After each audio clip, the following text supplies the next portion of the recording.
À la suite des 2 vidéos que François vous a faites à propos de la formule empirique, vous êtes capable maintenant de résoudre ce problème-ci, un exemple supplémentaire. Alors, je vais vous le lire. Quelle est la formule moléculaire du propène si sa composition en pourcentage massique est de 85,628 de carbone et 14,372 d'hydrogène, sachant que sa masse molaire est de 42,081 g par mol. Alors, puisque vous êtes capable de le faire, je vous ai remis la procédure ici, essayez-le. Donc, faites pause sur la vidéo, essayez de résoudre ce problème-ci, et puis quand vous aurez réussi, réappuyez sur play, puis je vais vous faire la solution. Si vous avez de la difficulté à commencer, considérez que si on a ces pourcentages-là, mais on n'a pas la masse de l'échantillon, on peut considérer n'importe quelle masse d'échantillon, mais comme c'est pourcent, décidons, on pourrait le faire avec n'importe quelle masse, décidons que notre échantillon a une masse de 100 grammes. Ça facilite les calculs, parce que là, c'est sûr que si j'ai 100 grammes d'échantillon, ça va me faire 85,628 grammes de carbone et 14,372 grammes d'hydrogène. Alors, maintenant, vous êtes prêts à partir. Faites pause et puis réappuyez sur play quand vous allez avoir la réponse. D'accord? J'assume que vous l'avez fait. Très bien. Alors, première étape, l'étape 0, c'est celle que je vous avais expliquée juste avant.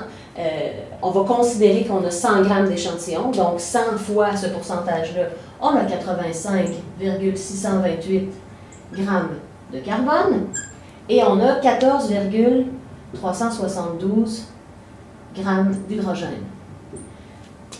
Ensuite, on convertit les grammes pour les transformer en mol. On se souvient que pour convertir des grammes en mol, on divise par la masse molaire. Alors, je vais diviser par la masse molaire de l'élément, 12,011 grammes par mol pour la masse molaire de l'élément, et 1,0078 grammes par mol pour la masse de l'hydrogène. Ça va me donner 7,12913 moles de carbone. Et, oui, je les avais précalculés, 14,2579361 moles d'hydrogène. Vous allez voir rapidement que ce n'est pas important les chiffres significatifs dans un problème comme ça parce qu'on cherche des entiers à la fin. Maintenant, justement, on veut aller exprimer une pré-formule empirique. Alors, si je l'exprimais comme ça avec ces coefficients-ci, parce que c'est des coefficients en mol qu'on met dans une formule empirique, j'aurais des coefficients qui ne sont pas des entiers. Tiens, voilà, comme ça. Et celui-ci, 14,2579, blablabla, pour l'hydrogène. Bien sûr, je vais diviser les deux valeurs par le plus petit nombre de mol pour arriver à au moins 1 qui va être un entier, qui va être la valeur de 1. Donc, je divise par le plus petit des deux. Et ça me donne, pour le carbone, ça me donne 1, parce que j'ai divisé par lui-même. Et pour l'hydrogène, ça va me faire 1,99995, 3 petits points. Et puis là, l'étape suivante, ça serait de multiplier pour obtenir des entiers. Mais là, déjà, ce sont des entiers, c'est suffisamment proche de 2, 1,99995, pour qu'on assume que c'est un entier. On n'a pas besoin de le multiplier par quoi que ce soit.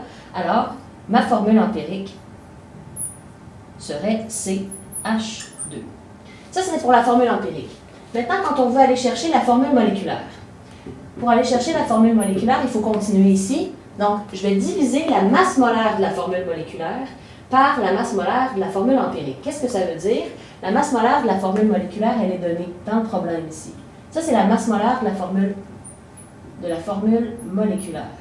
La masse molaire de la formule empirique, je vais devoir la calculer à partir de la formule empirique que je viens de trouver. Alors, pour trouver la formule empirique, je fais la masse molaire de la formule moléculaire divisée par la masse molaire de la formule empirique. Alors, de quoi s'agit-il? 42,081 grammes par mol est divisé par la masse molaire de la formule empirique. Donc, je calcule la masse molaire de cette entité-ci. Ça fait 14,027, c'est-à-dire que j'utilise les valeurs dans le tableau périodique, bien sûr, pour trouver la masse molaire de CH2. J'arrive à un rapport de formule moléculaire sur formule empirique. Donc, un rapport de la masse de la formule moléculaire sur la masse de la formule empirique. Ça me donne un rapport de... je l'ai précalculé, mais je ne l'ai pas noté précisément la valeur. Ça me donne une valeur d'environ 3. Donc, c'est ce que je cherche en fait. Ça va arriver à un entier parce qu'on ne peut pas avoir une valeur qui est différente qu'un entier pour passer de la formule empirique à la formule moléculaire. Ça va être nécessairement un entier. Et là, l'entier auquel j'arrive ici, c'est un entier qui arrive à 3. Qu'est-ce que ça veut dire pour exprimer la formule moléculaire? C'est qu'il faut simplement que je prenne la formule moléculaire, la formule empirique, et cette formule-là, elle entre 3 fois dans la formule moléculaire. Alors, je n'ai qu'à multiplier les coefficients qui sont ici par 3 chacun.